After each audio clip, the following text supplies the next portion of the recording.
And I am here with Victoria for another episode of Better Humans at Work. And we are continuing our series where we bring in people who work with us and including wonderful people who are adjacent to Mattingly, like Michael Thornhill, if I can speak today. Michael Thornhill, we're so excited to have you here with us and get to tell everyone about, your amazing background and what it is you do here with us at Mattingly. So welcome, and thanks for joining us today. So good to be here, everyone. Yeah. So Michael has his background in focusing on trauma-based healing. So I want to pause there. There's so much more I can say, but I just want to pause by saying trauma-based healing because I feel like it's not spoken about enough and not everyone even knows what that means. So Michael, tell us a little bit about how you got interested in trauma-based healing and what that means to you and what it means for everyone else. Well, thank you, Satrice. First and foremost, acknowledging that we've all are sort of still recovering from a global trauma, called COVID-19, from deaths of friends, relatives to political strife, regardless of what side of the aisle you fall on, that there's been some traumatic experiences. And even if I could back up a little more, Satrice, how do we define trauma, right? I've heard someone say that trauma is anything that's too much, too soon, too fast. And in essence, it's an overwhelming of your neurological system, right?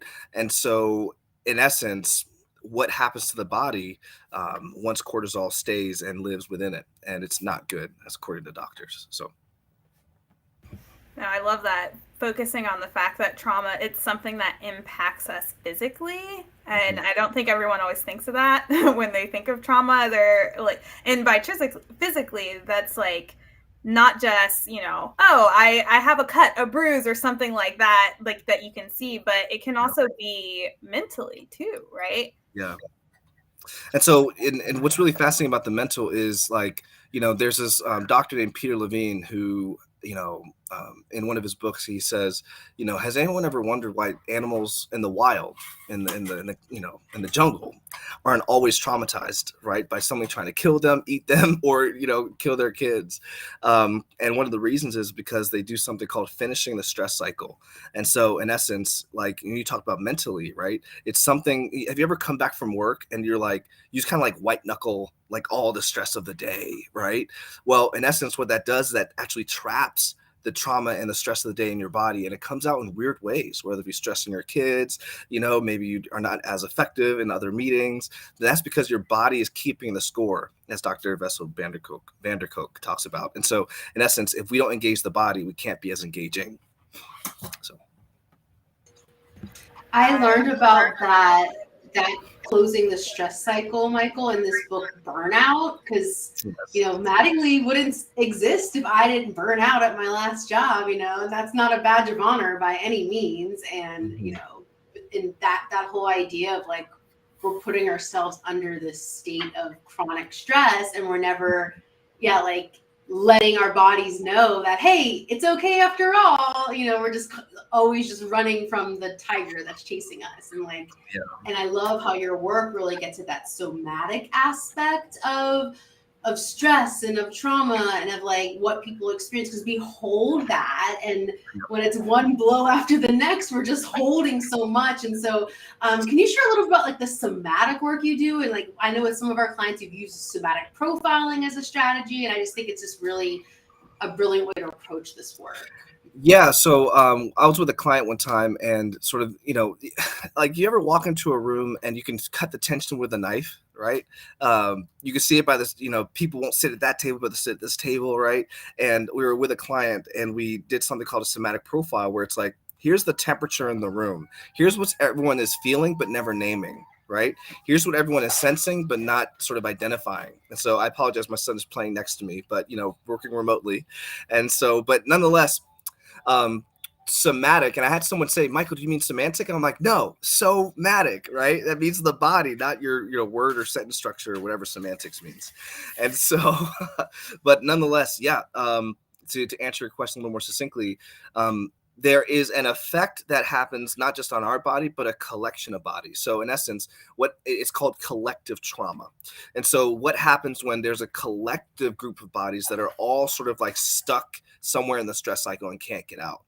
And then, thinking about, shootings that have happened in our country, there's a collective effect on the office, right? There's a collective effect on our bodies, and if we don't engage it, if we don't deal with it, it's going to deal with us. So. Yeah, I think that's so important, is that we have to do something about it, but also that we all can experience trauma in some way. I think people can be afraid of admitting that and talking about trauma, because it's like, no, I'm okay. I'm good. Like trauma, that's intense. Something really serious had to happen for someone to be going through trauma. And it's like, no, we can go through experience all kinds of things that impact us and have that effect on us, and how it's important to take care of ourselves. So that's what I think of when you talk about it. And so just, the importance of healing, right? Why is it important? Right. Well, it's funny, Truth, because there's traditionally 3 types of trauma, but there's really 5. So typically you're going to hear chronic, acute, or childhood development, right? Your childhood stuff, right? And if anyone's ever served under a bad manager, you kind of understand how that childhood stuff plays out. You're like, oh wait, I see why that happened, how it did. But there's also collective trauma and complex trauma. And so, but you asked the question, so how does that play out? Like, right? Was that your question? How does that play out together? And in essence, to kind of quote the whole point of this podcast, it's hard to be a better human when you're broken, when you're a broken one. And so when we are always asking, for example, our leaders, who are people too, to sort of just be perfect or to always get things right, and we tear them down whenever they don't get things right, what can happen is that our leaders can try to lead where they're not going, which means that you feel the effect and precipitation of everything they're not dealing with. So Michael, what does that mean at the end of the day? At the end of the day, for leaders, you can't lead where you're not going. You've heard the thing, hurt people. Well, healing people can heal others as well. I've heard it said that, with our generation, there's so much of sort of overuse of a lot of psychological terms, right? I have to be honest, I hear narcissism thrown around way too freely. I hear, all kinds of terms like trauma, even overused. But at the end of the day, when we think about what we want to change, we don't focus on what's broken. We focused on what it looks like when it's healed. Just like chess, when I learned how to play chess in 3rd grade, not trying to flex, but it was a small flex, so I apologize. But, in essence, you start with how you want to finish, not where you are in the game. And so that is what healing looks like. And at the end of the day, trauma is not a destiny, and it's not a curse. It is a place that we can get stuck in, but we're not doomed unless we don't name it to tame it. So, and again, I got to say a little more, Shatrice. I was in a company one time when I was talking about trauma informed, everything, which is, by the way, in the medical field, geriatric world, trauma informed is sweeping every field of everything. And maybe this is the first time you're hearing about it, but you're ahead of the curve. And I remember there was this one leader in the C-suite who, looked at me and said, Michael, at the end of the day, I don't want to train counselors. I want to train coaches. Right. And I was like, that's a really good point. Like, why would you want to train counselors as your employees? Right. But then I started bringing up some stats of some of the issues in the office.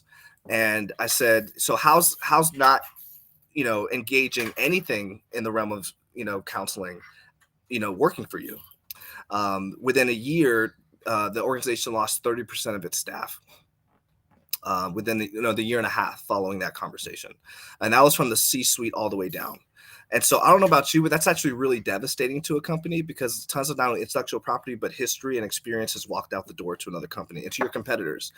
And so in essence, what you don't name, you can't tame. What you can't tame, you can't heal from. What you can't heal from, you can't turn into a strength. And so in essence, it's not enough just to do a training anymore. We're in a whole new day. When it comes to racial dynamics in our country, political dynamics in our country, when it comes to just being a human in our land, the stakes are higher. And I got to be honest, I get to work at a university, and, there was a conversation with the provost and the president, and they said, we got to train these students to fit in to the workplace as it is. And I said, you know where I heard that before? And I was not trying to be cheeky, but I was like, I'm pretty sure back in the day when it came to the black body entering the workplace where white bodies were, that there was a lot of policing over like how like my hair could look, right? Like I had to perm it, I had to wear it a certain way, right? And there's ways that for my body to fit in, I had to leave parts of my body outside of the door. And I said, later on, we found out that was wrong. And we realized that that's not okay. And I said, you know, there's a lot of these young people who are actually, they're not just being called to fit in, but they're calling for belonging, which is actually the opposite of belonging, is fitting in. And so my whole point to your question, Sir Treese, is this. Like, we are experiencing a new generation of employees where it is an expectation to not have to fit in, but to have a space of belonging. For every kind of colleague. That is equity, right? That is inclusion. And so in essence, if we're going to do that, you have to be trauma informed. And trauma informed is not being a therapist. It's just recognizing that if we don't engage the things that cause our broken people to break things, hurt people to hurt people and hurt systems, then we are not going to be able to be a healing system in a network of broken ones. Yes, I love that. Listening. That I love. Okay. I was just going to say listening to your employees and their needs, right? I think that's a key there in the healing. And it may be that you can help them with their needs. I know we were working with a client on burnout. And so you listen and what can we do? And even just giving them that space can be useful. But sometimes they need more, right? And so finding that balance of what can you do and when do you need to pull someone in for help. But that communication piece, those conversations, that's really big. But go ahead, Victoria. Well, and related to just that, the conversation piece and like what you said earlier, Michael, about like to any DEI work right now is so much more than training. If all like your company's doing is training, that's a red flag. Like watch some more of our content, read our book. Like training's not enough. And I love training. I think there is a place for it. But the work that you do, Michael, and what you've brought to our clients here at Mattingly is more powerful than training, right? Because you are meeting, people and customers and clients and students in time of crisis, and not only listening, as Sir Treese said, and holding that space, but helping to get started on that healing process, making someone feel seen and heard is that initial first step. And to have someone like you work with our clients and be that, on the spot crisis level support, just to have that space is just so powerful. And, I've seen you and Chrissy in action too, which has been amazing, where we split trainings in half, right? Or we split trainings, everyone who identifies as a certain identity group goes off with Michael, and the majority group would stay with Chrissy, and they kind of talk through the different dynamics there. And I say all the time, we should not be giving training, certain topics are universal, but for the most part, when we get into some of those issues that you mentioned before, Michael, like racism and privilege, having very distinct conversations. Oh my goodness, I love it so much. Having really distinct conversations, and not just the listening, but like you're right, it's not therapy, but it's therapeutic to feel like the space is just for you, right? And there's something powerful there, and just even start that healing process. And that's not something that we initially got into here at Mattingly, but working with you, Michael, and seeing your passion, your skill set, your ample training in this area and experience, I'm just so honored that you bring your skill set to our clients here at Mattingly. Yeah, no, thank you so much. And one thing that I've come to recognize is that you said it so well, like trauma informed management and workplaces, it really just teaches us to listen better. That's really it. And teach us to listen to our bodies as employees, because here's the problem. There's so many managers who they want to do a good job, but employees either don't trust management to bring their real problems, or they're not actually doing the listening work on their own side of the street to even know what they need, what they should be communicating. And so in essence, it's actually a skill building opportunity for your whole workforce, so that employees know what they're experiencing and then can name it better. Because it's one thing to say, well, my job has to listen to me better. Well, how much are you numbing after work every day, right? Like, are you even able to name, if a manager sat with you and wanted to know what it was like for you last year, would you even be able to name it without sort of like losing your breath, right? Or your back tightening or your throat tightening.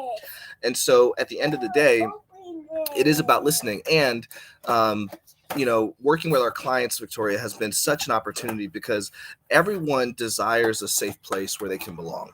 Everyone.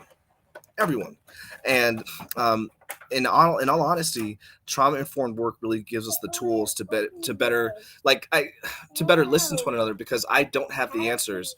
I don't have the fix for you. But what I can do, like you said, is hold a space where we can discover that together. And so, with all my training around trauma work, it has been a real big gift to be able to work with our clients. And at the end of the day, this is trending in DEI, because it's not about educating the mind anymore. It's about engaging the body. Oh, I love that so much. And this idea of really hearing and listening and believing, right? It's not just, I think listening is like really opening our ears and taking in all the information and not listening to respond, but really hearing someone has that element of belief too. And that's something that is so needed in the DEI space, especially when we hear voices that have been historically excluded, right? And so I do want to call out that holding space, that hearing, that believing, that, amplifying certain voices.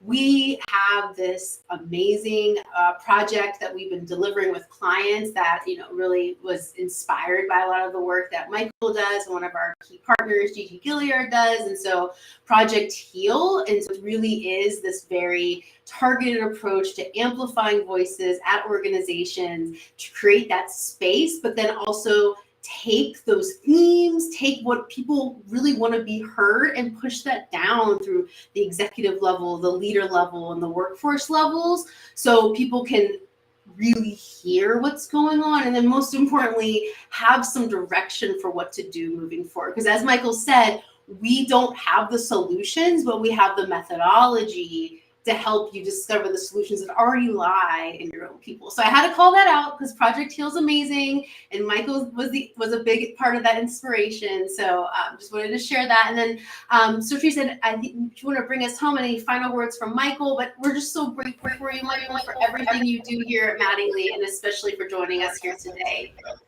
Yeah, that's what I was thinking. Is I love listening to you speak, Michael. I just love the passion, and every time you speak and what you bring to the space in regards to really recognizing what people are going through, speaking to what you've gone through, just pure openness, that in authenticness that comes to the conversation. Like I love it. We always have great combos. So yeah, thanks for joining us on Better Humans at Work today and being on the Mattingly team.